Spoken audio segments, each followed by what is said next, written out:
Welcome to the podcast. It's the magical holidays.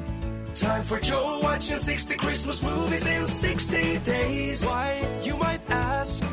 Because it sounds like a crazy task to be watching 60 Christmas movies in 60 days. It'll be struggle, no I won't lie. By the halfway point I will lose my mind, but with your support I'm gonna be fine. So let's have a blast on this Christmas time. Join me now and let's find out about today's Christmas movie. Was it good or bad? Happy or sad? Is there another dead mom and dad? Let's get to it with no delay. It's your old pal Joe and he's happy to say welcome to Joe watches 60 Christmas movies in 60 days. You know what time it is. That's right. It's time for episode 14 of Joe Watches 60 Christmas Movies in 60 days. Did you enjoy that switch up of how I start the episode? I'm not too sure how I feel about it. Part of me, a compulsion inside of me, wants me to restart it and say it the correct way, the right way, the traditional way. But we're going to go with it. We're going to, both of us, you and me, we're going to live through this discomfort. As I mentioned today, we're going to talk about movie number 14 on our journey to 60. And I have to admit, I am not feeling up for this recording. I just don't want to do this. I want to do something else. Oh my gosh. But that's not the choice I've made. The choice I've made is to stick through this. Oh, goodness gracious. Before we talk about the movie, of course, we have to talk about my fine friends over at thirdeyecomics.com. You can, or actually, they're at Third Eye Comics. You can visit them on the internet at thirdeyecomics.com, but you can also visit their physical retail spaces throughout the Maryland, D.C., and Virginia areas. I highly recommend going to thirdeyecomics.com, finding the locations nearest to you, stopping by and picking something up. Of course, only if you can, and also only if you want to. I don't want to force anybody to buy anything. But if you don't live near the D.C., Maryland, or Virginia areas, what you could do is you can go to shop.thirdeyecomics.com and find something that'll tickle your, not even funny bone, just your soul bone. Tickle your soul bone and find something that's going to bring you some sort of joy in the days of malaise and murky existence. You know, you know how it is. It's dark out. It's dark and it's so early where I live, and it just wears on you. I like a nice, crisp, dark evening in the winter. I like it even getting bright early in the morning and dark early in the night. I don't mind that. But today, in the last few days, it's worn on me a bit. It has worn on me a little bit. Well, that was a great plug of our wonderful sponsor. Let's move on to talk about the movie, A New Christmas. This was a weird one, and I kind of thought that going in because the imagery it uses for its poster image and some of the other shots I saw really gave it a sense of uniqueness among all of the stuff that I watch. So much of it follows the same sort of patterns. I mean, they're even designed to be the same. You know, you see how many movies have I watched? You don't know this, but I do. That are 1 hour, 24 minutes, 1 hour, 29 minutes.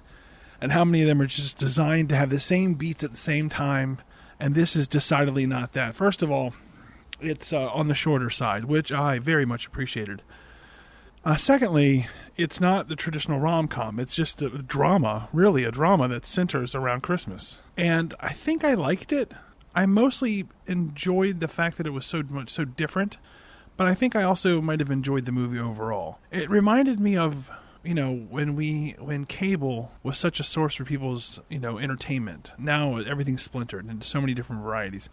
But you'd be flipping the channels, don't want to watch this, don't want to watch this, and you'd come across a movie that you'd never seen before, maybe you've never heard of, but there's something about the scene at which you joined the movie, and it pulls you in. Maybe it's just because you've never seen it before, but maybe there's something there that it just calls to you, and then you end up watching the rest of the movie. This is that sort of movie, the kind of movie you find flipping channels, you don't know it exists, then you end up sticking with it the rest of the time. A New Christmas is, again, its name. The movie opens with shots of the big city, New York. I'm so sick of these movies opening with shots of New York City. It's either generic small town or New York City. We end on our main character, Gabir, sitting in his living room at night, crying while he looks through the old photos. It's his mom in the photos, and we can learn that she's recently passed away. He looks up and says, "Mom, it's Christmas again." He wipes away a tear and heads to bed. As he dresses for the next day, we hear a knock at the door and then someone enters. It's his wife, Shivani. Things are complicated at the moment between them, but she's brought him food. After reviewing what's in his fridge, she tells him he can't keep eating junk. He doesn't accept his criticism kindly. He's actually quite rude to her. Shivani notices a sink full of dishes and starts to clean. He tells her to stop, but this brings back a memory of watching Shivani and his mom washing dishes in the same sink. They joke about how he loves to be in charge, except when it comes to cleaning. After a few moments, he snaps back to reality and again tells Shivani not to wash his dishes. She asks if he's going into the city. He says yes. Very short, curt. What will you tell them? What we discussed. So you are going back to med school? Kabir's aching for a fight. She just wants to offer advice, though, but she holds back, telling her it's not going to land the way she wants. He pushes her to say the advice anyway. She says, I want us to live together again. He says, no, I live here now, in his mother's place. She says he should sell it, but he refuses. Just to get away, he goes into the backyard and sits. Shivani follows. She asks him to come to a party the following night. This is a big party in their family. They're a conjoined family, if that's the right term for this, but also within the story of the movie. And he doesn't want to come to the party, but if not for her, and even if not for himself, couldn't he come for her parents? Because if he doesn't come, everybody's going to be asking them questions about why he's not there. And their separation, and sorry to let you know, Shivani and Kabir are currently separated, isn't widely known. So this would just be another burden that is placed upon her parents during a time when they just want to be celebrating and having a nice time. He remains silent, though. She begs him, try to come, please. Eventually, though, she leaves, and Kabir says not a word until after she's gone. Now, back inside the kitchen, he takes in the mess before him and flashes back to that day with the two of them washing dishes again. But then he gets a phone call. Oh, in that flashback, he gets a phone call from another woman. Her name is Catherine. She asks if he'll come by that night. He says he has a party he has to go to. She says, well, you're going to be at the hospital where he's, I guess, interning as a med student. He says he will. She says, well, then come by after you go to the hospital. I have a Christmas present for you. With this very light amount of pressure, he caves in and says he'll see her later. Back in the present, Kabir starts to clean up. We cut to him arriving at a restaurant. He heads to the kitchen and drops off food Shivani made for him with a friend of his named Patty, who's the chef at this restaurant/bar. Patty asks, why do you just give this stuff away? Kabir doesn't answer. Patty then asks if he might get back together with Shivani. I mean, when a woman brings you food like this, it means she loves you. Kabir replies saying that maybe she's just doing what she thinks a wife would do. This leads to the two of them bickering, just like with Shivani. Kabir is just, again, aching for a fight, aching for something to jostle him out of his state of depression. Patty, though, begs off and asks if maybe Kabir will be going to the Christmas party. This sets off Kabir again. Patty says, Christmas was your mom's favorite holiday. And Kabir says, Patty saying that? Just saying that means he didn't really know his mom at all. This hurts Patty, and they start to fight properly. Not like physically, argument style. And Kabir eventually leaves with a fuck off. We now watch Kabir drive with more melancholic music playing in the background. Then we watch him riding a subway car with the same melancholic music, and then a second subway car. Eventually he arrives at the med school. And to set the scene here, his mom passed away last Christmas, and we'd get into more detail on that as we watch the movie, but it seems unfair to withhold certain details because it might make it easier to understand the things that I'm describing. So his mom passed away last Christmas, and in fact she passed away at the same version of this party that he's supposed to be going to the next day. So that was last year's version of that party, and that's where she passed away. And so that's why he doesn't really want to go. And her passing in general is what's caused him to leave med school, to grow apart from his wife. All of these challenges kind of stem from the same cause, and it's the death of his mother. So now what he's doing is he's going back to the med school to see if he is ready to return. They have a rule that you can only stay out a year before you apparently can't come back, or at least maybe lose all your credits. I'm not sure. And so he's there to say that he's ready to come back, but then there's something that the woman says to him.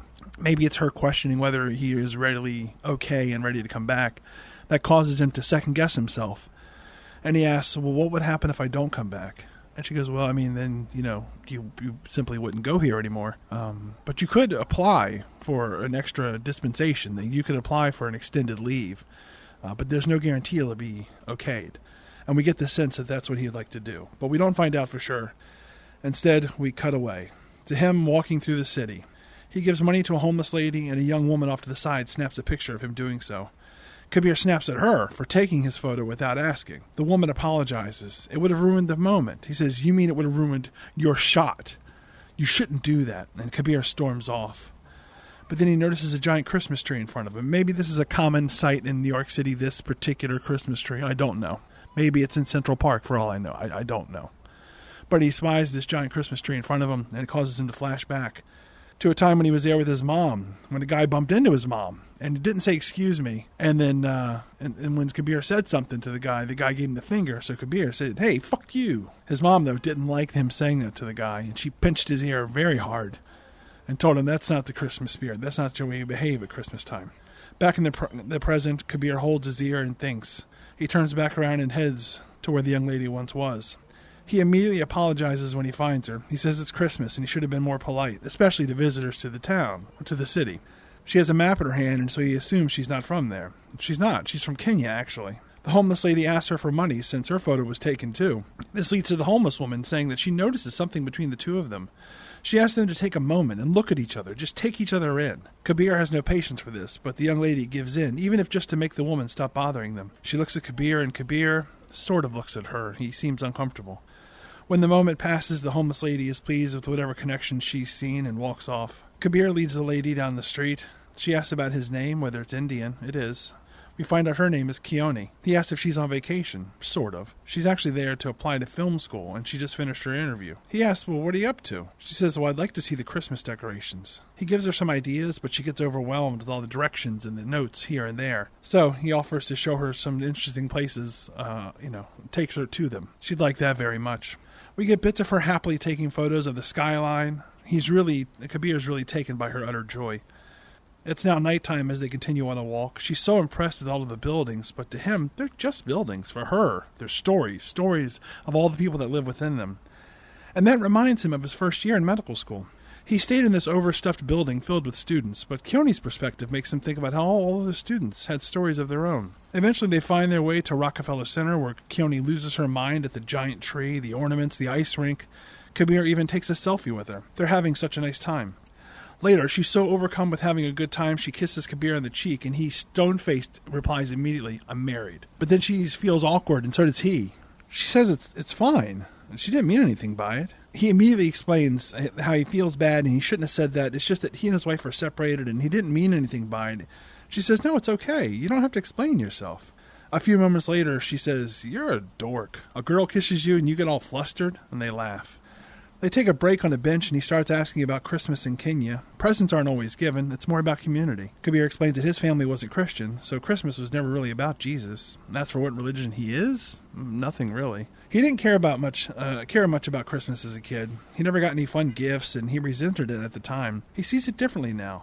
His mom was getting him gifts that were responsible, but it's not like she could afford much more. So these were actually good gifts, but as a kid, it's not something he could appreciate. Keone is hungry and asks if they can try New York pizza. He's excited for her to try it. Afterward, we see her declare it, quote, really good. They talk about Christmas movies. The Miracle on 34th Street was her first and favorite Christmas movie. It stuck with her all this time. We find out that Keone, I have it in my notes a couple different ways, but it's Keone. She was orphaned as a kid. Her parents died when she was just 8. So she was stuck in an orphanage writing letters to Santa that would never go answered. But it helped her see what she wanted in life. Just by simply writing those letters, she could see what was important to herself, even if she was just a kid. As she puts it, the desires of a child are basic, but they're the backbone of who we are when we grow up. She tears up talking about what she has as opposed to doesn't have, and how everyone and about all the people that it's helped her to get to the point where she's now in America applying for film school. They laugh and have a good time when suddenly a voice calls out, Gabir! It's Catherine, the woman with whom he cheated on his wife a year ago. We get a flashback of the two of them in bed. It's the night of the Christmas party. It's after we saw them. It's after the scene where we saw his mother and wife washing dishes, and it's when she said, "Stop by once you're done at the hospital." So it's them in bed. As I mentioned, it's the night of the Christmas party, and he's running late. But Catherine has a gift for him. He's so hesitant. It's so uncomfortable because he keeps not opening. He keeps making excuses. Well, I didn't get anything for you. And she goes, no, it's fine. I just wanted you to have this. I'd rather open this because she's going out of town for the holidays. And so he's like, no, I'd just rather open it when you get back. That seems better. We'll open it when you get back. And she goes, no, just open it. And he just seems so uncomfortable with this concept of getting a gift from her, as if maybe Maybe how it like somehow cements their relationship as something more than just frivolous. Eventually, he gets her to agree that he'd like to do this in a nicer moment when they have more time together. He eventually says he wants to do it for real with her after the holidays. He also wants to be with her for real. What about your wife? He thinks it's time he called it quits. He asks if that's okay with Catherine. Catherine immediately tears up. It's all she wants. They kiss again. Back to the present, Catherine introduces herself to Keone. She asks how Gabir has been. She knows he's been away from school. She tried to call him a million times, and she was just hoping he was okay. He explains he's doing fine, so she asks how Shivani's doing. Gabir is taken aback by hearing his wife's name, but says she's okay too. Catherine is glad to hear that and starts to leave, but then she stops. She turns back around and announces she's getting married. Gabir is oddly okay with it. He's glad to hear it. The parties wish each other a Merry Christmas and head on their way. We rejoin Keone and Gabir later on, but we can tell that there's just not much talking going on. Keone asks if everything's okay. He explains that it was that night a year ago that his mom died, and it was also the night he was going to leave his wife. Keone asks what happened. We flash back to see Gabir arriving at home after seeing Catherine. He walks in and finds out the bad news. His mom had a heart attack. His wife's family has this annual Christmas party, and he and his mom were supposed to sing, but he was with Catherine instead at her house, while she died. He tears up. He tells Keone that he thinks he might have killed her. He knows it sounds ridiculous, and she says, no, it doesn't sound ridiculous. For a long time, she thought she killed her parents. They died in a car accident, but still, she felt somehow responsible. But she was wrong. She was a kid. It was outside of her control. She asks why he was with Catherine instead of his family. He says he doesn't know. Keone doesn't believe him. But then it comes out that he thinks he just felt constrained by these traditions of his family and about things that he doesn't even believe. Keone asks him what song he was supposed to sing with his mom. He's too shy to sing it there and instead decides to show her another part of the city.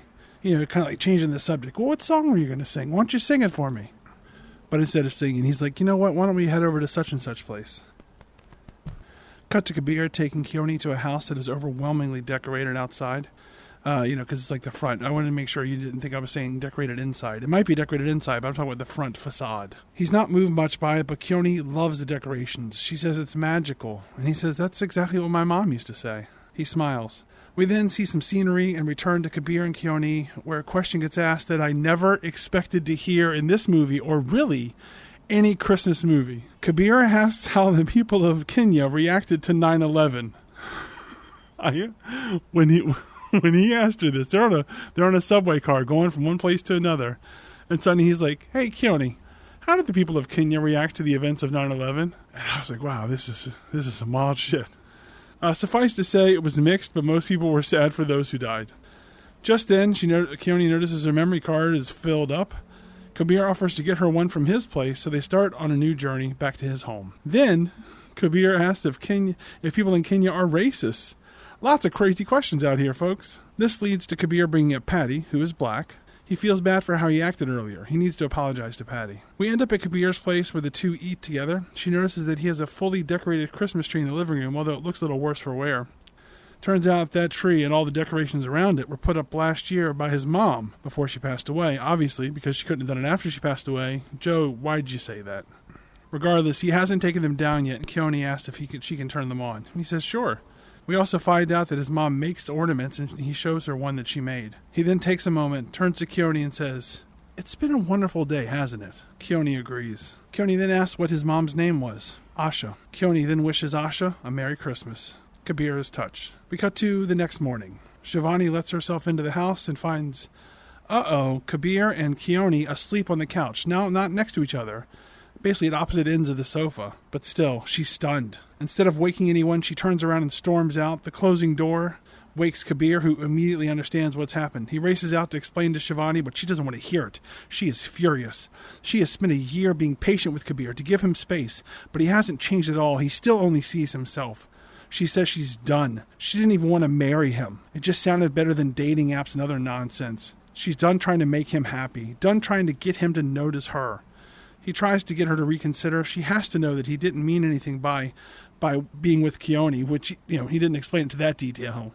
But then she says, "Do you think I don't know? I don't need your confession." And apparently this is in reference to his affair with Catherine. With that, she rolls her window up and leaves.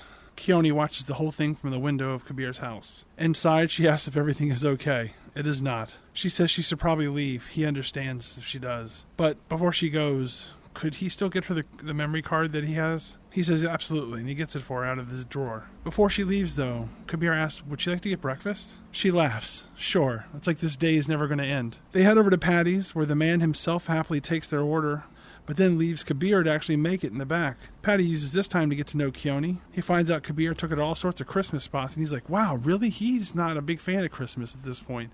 He took you to all those spots? You must be pretty special. That sort of conversations going on. She shows him the photos she's taken with the new memory card, but then they come across something interesting, something that was on the memory card before. Later, Patty checks in to see how the food is going, but he also uses it as an attempt to get Kabir to come to the party that night. Kabir puts up a tough fight, but eventually gives in. Later, we find Kabir dropping Keone off where she's staying. He asks if she'd like maybe to get breakfast the next morning. She would. He also says that he hopes this isn't a goodbye. She promises it isn't. Of course not. He gives her a big hug goodbye, and then we follow him on his way. He drives past a tree farm and decides to stop. He browses around and finds a tree he deems as perfect. We cut to him arriving home with his new tree. He takes down the dinky fake tree from the year before and sets up his new, beautiful tree. He decorates it to the hilt, lights everywhere. He's happy. As he takes his new tree in, he says, you would have loved this tree, Mom. We cut to him in the present, arriving at the current party that's taking place. But unlike his appearance throughout the rest of this movie, he's clean-shaven. For the other parts of the movie, he always had a beard. In the flashbacks, he was also clean-shaven. So this implies a sense of a return to who he was before his mother passed away. The first stop he makes is to Shivani. He wants to explain about earlier, but it appears Patty has already done the explaining for him, and explaining Keone and who she really is. Kabir is relieved to hear this, but he has more to say. He thinks that she spoke a lot of truths earlier, but he thinks giving up without fighting for her would be a mistake. He's been too focused on himself, but he'd like to see more of her. If she determines that would make her, that she'd be happier without him, he'll accept it. With that, he rejoins the rest of the party, and we see him mingling and making conversation and generally having a good time. But then, Keone's there. He rushes over to say hi. Why are you here? Turns out Patty invited her. He has something he wanted Keone to see. Just then, Patty calls for everyone's attention. He mentions how they lost a dear member of their community last year, Kabir's mom, Asha. It was at their very party where she sang a song for everyone. They thought in honor of her memory, they would share something special. And he pulls out a screen, and a video starts being projected upon it, and it's video of Asha singing at the party last year. That's what was on the memory card. Obviously, Kabir starts crying, but then he starts singing with her. Everyone at the party is moved and struggles to keep it together. Eventually, he finishes singing and wishes his mom a Merry Christmas. Afterward, we find out it was Keone's idea when they found that video on the memory card. Kabir thanks Patty and her for what they've done. The party continues, and before you know it, it's daytime. We find Kabir dropping Keone off for her return trip home to the train station. She has a gift for him, a bracelet she made, because now they know each other's secrets. He hopes they'll see each other again. She's sure they will. He also wishes he had a gift for her. She has an idea. She pulls out her photo and takes a picture of him. He laughs. Eventually she leaves and Kabir drives back home. A montage of shots of the city bring the movie to a close. So yeah, I thought the movie was pretty good. It's not a ton happens in it, as you can see. But I think that a lot of the emotions are really delivered well. It really makes you, well, at least for me, really feel the emotions that are being presented. Even if the story isn't really, there's not a ton there. So would I recommend watching New Christmas? Sure, if it sounds like a kind of movie that you're interested in. What I described is pretty much everything that happens. Maybe there's some dialogue here and there I didn't capture, but the events are pretty simple to rephrase. It did make me think about my family and my mom, and I thought that was nice. I thought they did a good job of connecting those dots, and so maybe if you want to feel nice and sad at the same time, maybe this is the movie for you. Who is the MVP of this movie? I'm going to say it's Keone. The actress that played her did an excellent job. She's such a bright star set against a lot of the murky doom and gloom of the rest of the movie, because Kabir is so down, and not without reason. But he's so down and he's such a dark place that her effervescence really brings everything else to life. And I think that's also intentionally. It's not just happenstance. I think that contrast is what they designed it to be. So I think that her role in this and her work was very well done. And so, yeah, that's who gets the MVP, old Keone. So that's it. That's movie number 14, A New Christmas. You can find it on Tubi, or just Google it and see where it is. Maybe you find it somewhere else. I'll leave that up to you if you want to watch it. So that's it. That's it for today. I'll catch you again tomorrow because that's how this works. I'm tired. Good night. Goodbye. Talk to you next time.